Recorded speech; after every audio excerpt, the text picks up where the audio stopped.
Boa noite, pessoal. Sejam todos bem-vindos à nossa quinta edição do dia. Hoje a gente tem notícia boa, especialmente para aqueles que são a favor da Lava Jato, que gostaram daquele período em que o Brasil sentiu orgulho de ver os donos do Brasil, políticos corruptos, indo para a cadeia. Pois é, tem coisa boa chegando, eu vou trazer essas informações para vocês. Antes de mais nada, eu quero dizer para vocês gratidão por me aceitarem aqui na casa de vocês mais uma vez, logo à noite de sexta-feira, para a gente poder conversar um pouco sobre política. O meu pedido é que bênçãos estejam na sua vida durante esse final de semana, que você possa ter um final de semana tranquilo, abençoado, calmo, com muita saúde, com muita paz, e saiba que esse é o meu desejo de coração, porque esse é um momento gratificante para mim, estar aqui com vocês, conversando com vocês. E quando a gente gosta de algo, de alguém, de algum momento, a gente torce que aquilo se estenda por mais tempo. Então, esse é o meu desejo por você. Lembrando que se você não for inscrito, bora lá. A gente está aí com a meta de 1.400.000 seguidores. É ambiciosa, mas a gente chega, pode ter certeza. Mas vamos trazer a notícia? Eu sei que você está aqui por isso, né? Não pelos meus lindos olhos azuis. Então vamos começar? Bora lá. Pessoal, quem não sabe, esse aqui é o juiz da Lava Jato, o novo que assumiu o lugar do Lula, do Moro, perdão. E o juiz que assumiu o lugar do Moro, ele entrou disparando ataques contra Moro, contra Deltan Dallagnol, defendendo que Lula é inocente, dizendo que a Lava Jato foi uma piada durante todo esse tempo. E isso causou revolta para todos aqueles que são apoiadores da Lava Jato, que defenderam o Lava Jato e o lavajatismo como eu defendi e defendo até hoje. E acho que uma das maiores perdas da nossa nação foi o enfraquecimento da Lava Jato, inclusive entrar um presidente que tem a pachorra de fazer um editorial, um governo que lança uma resolução dizendo que a Lava Jato é uma quadrilha. É uma vergonha, é uma inversão de valores sem precedentes. Mas olha essa notícia que eu trago aqui para vocês. O Ministério Público Federal pediu o afastamento do novo juiz da Lava Jato. Olha só o editorial. O juiz federal Eduardo Apio, que assumiu a 13ª Federal de Curitiba, responsável pela Lava Jato no último dia 7, foi processado, ou seja, tem um pedido da Procuradoria do Ministério Público Federal. É o próprio Ministério Público Federal que já pediu a suspeição dele e que ele seja retirado da Lava Jato para não minar esses processos. Olha só o que o Ministério Público Federal argumenta aqui. A integrante do Ministério Público Federal aponta que o magistrado segue no Twitter 37 pessoas, das quais 21 pessoas seriam políticos aliados de Lula. Estranho isso, não é? Ela também diz que Eduardo Apio usou a assinatura Lula 2022 ou LUL 2022 no sistema eletrônico da Justiça Federal. Ela ainda questiona aqui o fato dele ter doado R$ 13 para a campanha de Lula. Como que pode esse ser o ministro da Lava Jato e acusar o Sérgio Moro de imparcialidade? É grave tudo isso que está acontecendo. O magistrado deu resposta. Ele foi procurado pela UOL aqui, essa matéria da UOL. Ele deu resposta dizendo que a procuradora do Ministério Público Federal nem mora em Curitiba e ela está querendo aparecer e simplesmente ela está espalhando fake news. Pois é, gente, a gente sabe como é a narrativa, né? A gente sabe que a esquerda está acostumada já a implementar narrativas. Tudo isso aqui foi provado. O próprio Felipe Moura Brasil trouxe provas, evidências. Mas o que acontece agora? Ela vai mandar o pedido para o próprio juiz. Para quê? Para que ele mesmo se declare suspeito. E se isso não acontecer, o recurso sobe para o TRF, tá? Que é o Tribunal Regional Federal. Ele vai subir o processo e lá no Tribunal Regional Federal eles podem retirá-lo ou não. A chance do Tribunal Regional Federal retirá-lo é grande, porque o Tribunal Regional Federal, lembrando que foi quem votou a favor da condenação de Lula durante o período da Lava Jato, tá? Notícia boa, eu sei que você gostou, né? Vamos falar de Lula agora um pouquinho, né? Nós vamos explicar agora para vocês que ele continua caçando brigas. Hoje, um editorial do blog do Noblar, que é de esquerda, tá? O blog do Noblar. Eu achei muito interessante o editorial do blog do Noblar, que ele falou que Lula vem sendo pior do que a Dilma. Dilma 2, Dilma 1 e Dilma 2. Por quê? Porque Lula, embora ele tece alguns elogios também no editorial, Lula vem atuando como se fosse um ditador, e que Lula tá grosso, agressivo, ofende as pessoas dentro do Palácio Planalto, como se ele não tivesse aprendido nada no trato com as pessoas. Entretanto, ele também explicita aqui que um dos motivos dessa revolta e dessa raiva do Lula é que ele não acredita que vai conseguir cumprir as metas do governo e da gestão Bolsonaro. E que ele não recebeu uma herança igual ele recebeu do Fernando Henrique e que dá continuidade para um Brasil depois de pandemia, durante uma crise, uma guerra. Isso é grave. Ele não vai conseguir. Vem cá, essa matéria aqui que eu vou trazer para vocês é da CNN Brasil. Lula viaja à China entre 24 e 30 de março, com Dilma e Haddad no avião presidencial. Muitas pessoas estão perguntando, o que Lula vai fazer na China? Qual é o sentido de Lula estar na China? Primeiro, o discurso já está decorado, a gente já sabe, é previsível e a mídia mesmo já traz esse prelúdio do que vai acontecer. Primeiro, ele vai pagar de Nelson Mandela, vai chegar lá e vai querer ser o porta-voz da paz. Vai falar para o Xi Jinping que precisa de paz entre a Rússia e a Ucrânia. Sabe o que vai acontecer? Entrar por aqui, sair por aqui. A China não quer esse papinho. A China sabe muito bem os lucros e os ganhos econômicos que essa guerra pode gerar. É aquela economia de guerra que eu já falei muitas vezes para vocês. Então, isso é só para ele pagar para a militância como bom samaritano e o novo Mandela, que vai ganhar o Nobel da Paz. Esse é o primeiro ponto. Segundo ponto, pedir desculpas sobre como Bolsonaro era um mauzão que atacava a China o tempo todo, nosso maior parceiro comercial. Inclusive, um dos temas do discurso dele, que era pedir desculpa porque Bolsonaro falava que talvez o coronavírus pudesse ter surgido num laboratório e que isso era da China, esse discurso ele não pode usar mais. Por quê? Porque um estudo americano demonstrou e afirmou que a China criou e deixou escapar o coronavírus em um laboratório. Pois é. Será que Lula vai falar disso? Acredito que não. Mas que Lula vai atacar Bolsonaro, você não tenha dúvidas. O prazer do Lula é sair pelo mundo falando mal de Bolsonaro. Mas tem uma frase que eu já aprendi. Tem alguns canais de esquerda aqui que me atacam, tá? Até um de um advogado aí, dentre outros. Me atacaram. Eu não respondi, fiquei na minha. Eu percebi que o meu canal cresceu depois que ele me atacou. Então, deixa Lula falar mal de Bolsonaro. Quanto mais Lula fala mal de Bolsonaro, mais quem é de direita vê que Bolsonaro era uma melhor opção.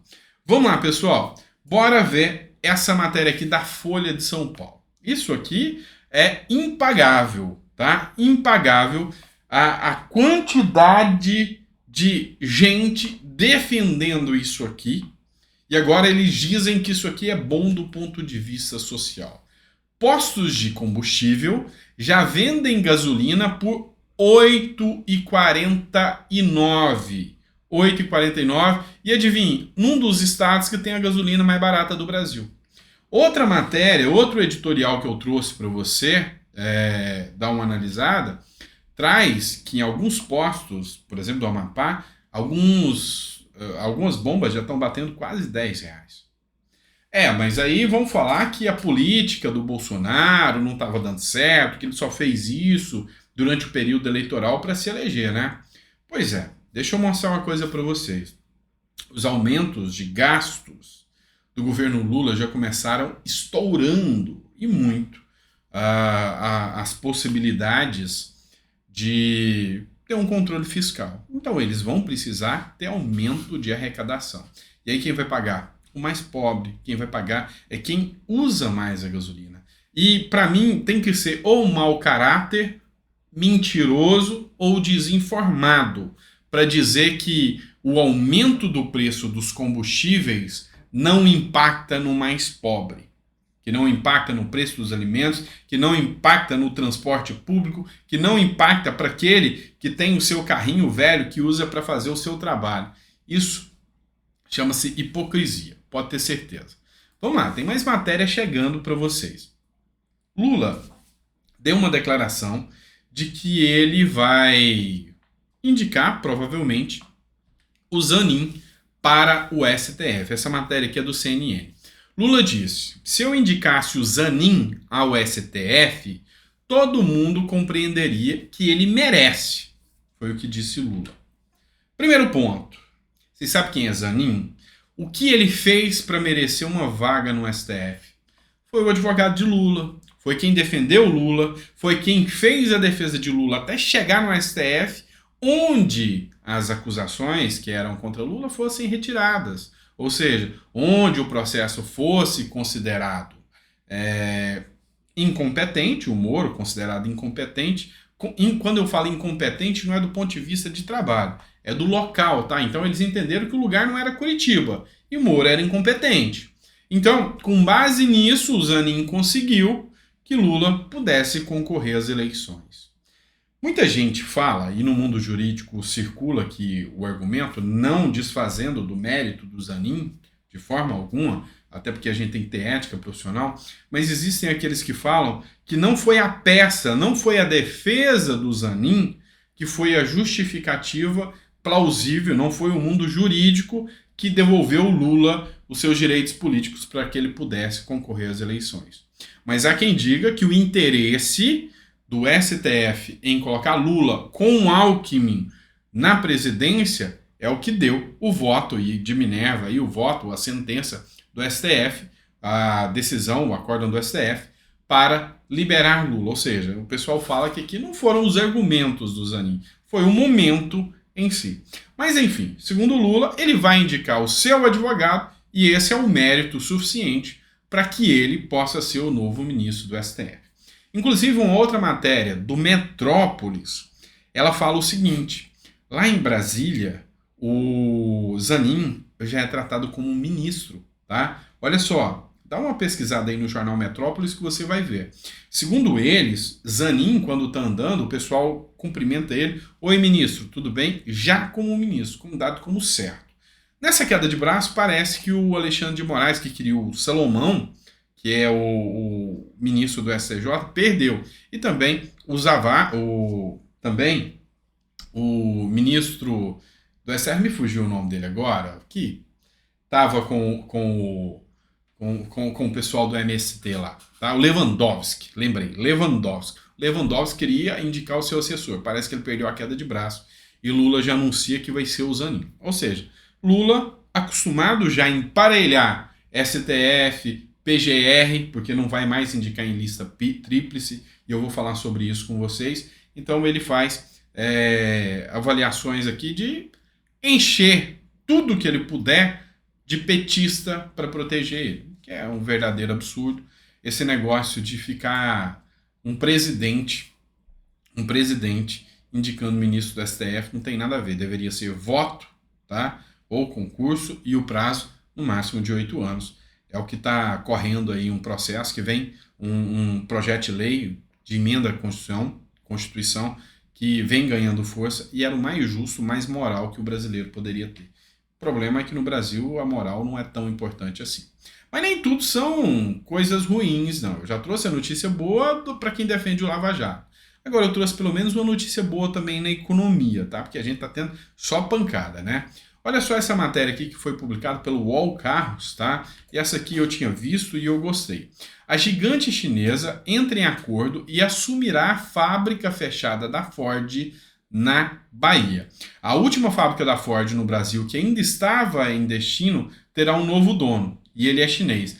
A BYD, o maior fabricante de carros elétricos do mundo, entrou em acordo com a marca norte-americana e assumirá o polo automotivo de Camaçari, na Bahia, com um anúncio oficial programado para o próximo mês pela presidência da empresa multinacional.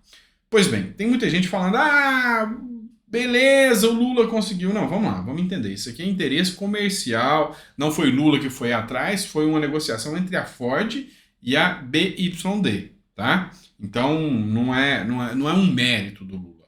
Mas se Lula não der as condições para que a fábrica chinesa se instaure no Brasil, ela sai fora.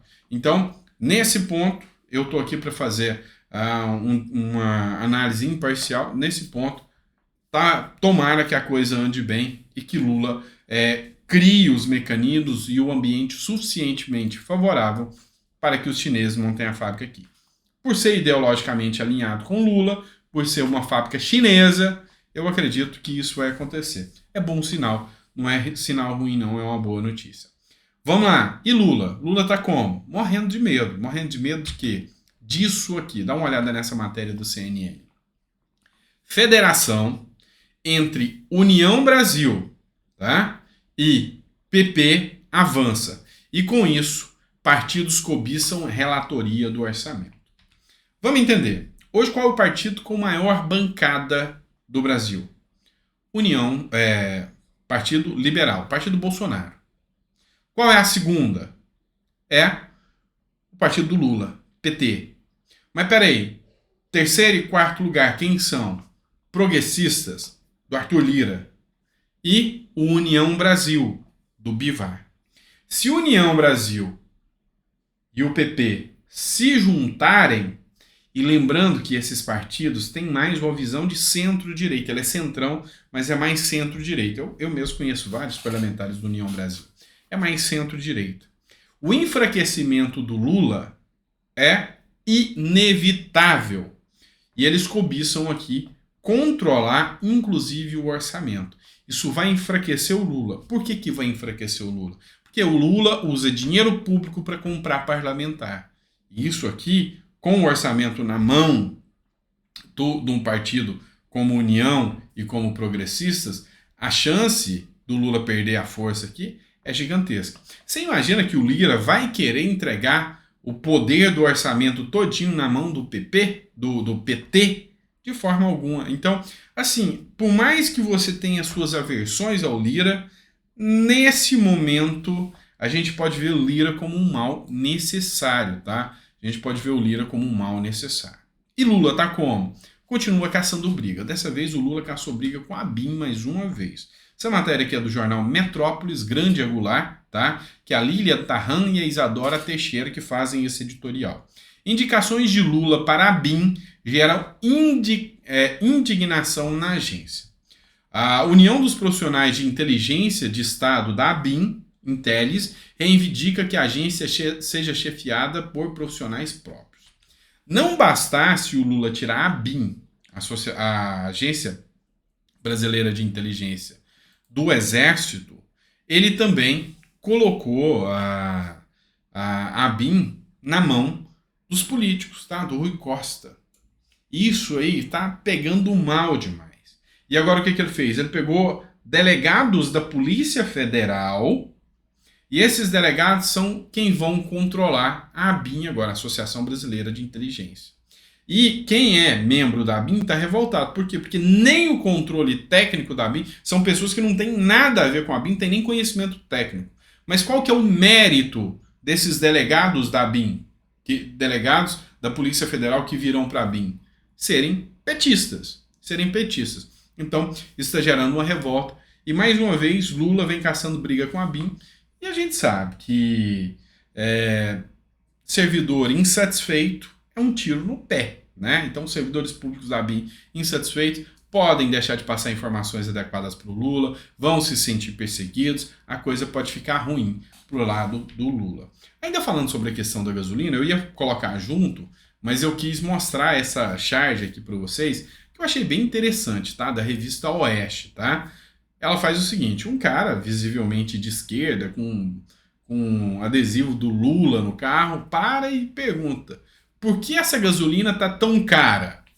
E o frentista do posto, com uma cara de raiva, né? De desprezo, vamos falar assim. Porque essa gasolina é aditivada com amor. Afinal, o amor venceu, pessoal. Pague R$ 8,99, pague R$10, tá bom. Você está fazendo uma medida social, você está ajudando a bancar os ministros do governo Lula. Você está ajudando a bancar os ministros do STF, os deputados e senadores. Quer uma medida mais social do que isso? Porque os impostos aumentando, é lógico que vai ter mais arrecadação. Não importa se você vai passar um pouquinho de fome. Mas, afinal, a medida social é boa. Afinal, o amor venceu. Vamos falar agora de um ministro que está dando o que falar, que é o Juscelino Filho, tá? Um editorial da UOL Notícias, que é petista, tá? Petista de carteirinha. Ultimamente anda passando o pano para o Lula como se não houvesse amanhã. E o Josias de Souza, que também é um comentarista, ele trouxe o seguinte: Lula já chegou a demitir, tá? Deixa eu tirar aqui. Ó, Lula já chegou a demitir, deu um probleminha aqui na imagem, mas tudo bem. Lula já chegou a demitir, aqui agora, Lula já demitiu por telefone, mas hesita em apiar Juscelino do Cavalo. O que está acontecendo com o Juscelino? O Juscelino é um ministro do governo Lula. E o Juscelino é esse aqui, tá, pessoal? Também tem uma matéria do CNN falando sobre ele. E o Juscelino tá com um monte de acusação. Inclusive, eu tenho que dar parabéns aqui ao Partido Novo, que acionou a Procuradoria-Geral da República, e agora é hora de ver se a Procuradoria-Geral da República vai agir ou não contra o Juscelino Filho. O Deltan Dallagnol já denunciou uma ministra do Lula no Ministério Público Federal e ela já está sob investigação. Inclusive, tem uma ação contra o Deltan Dallagnol por causa disso. E o que acontece agora? Os dois principais ministros que estão em colisão aqui e em críticas são do União Brasil, indicados para o Lula. Uma delas é a Daniela e outra é o Juscelino Filho. Lula já demitiu o ministro até por telefone. E o Lula falou que se pegasse erros, ele ia retirar os ministros.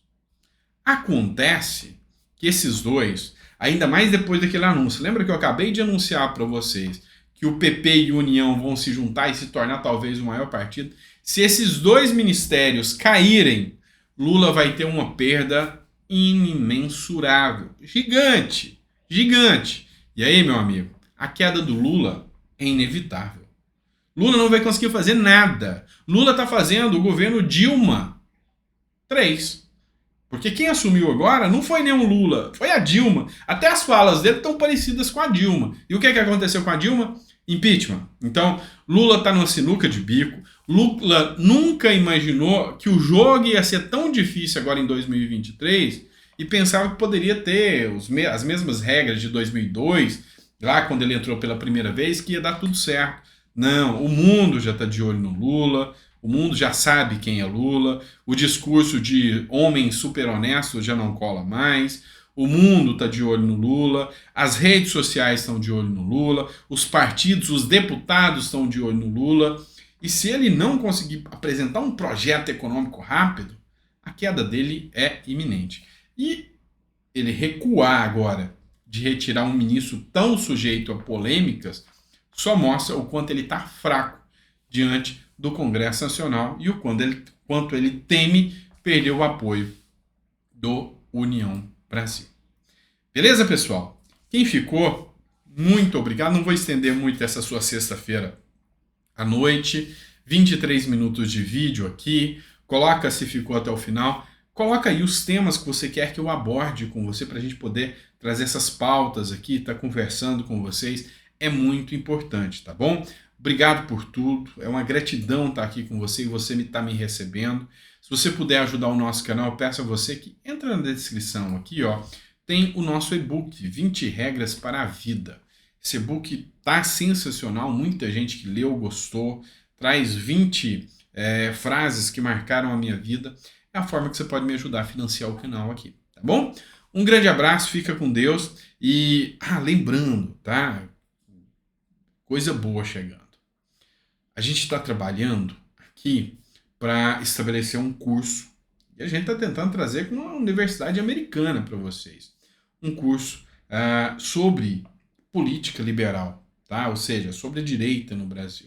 Um curso com certificado americano. Se a gente conseguir trazer isso aqui para vocês, vai ser muito, muito bom, tá? Eu não vou citar ainda maiores informações porque não está concluído, está em tratativas, mas eu acredito que a gente vai conseguir trazer isso aí para vocês. Combinado? Tamo junto? Um grande abraço, fica com Deus e até a próxima.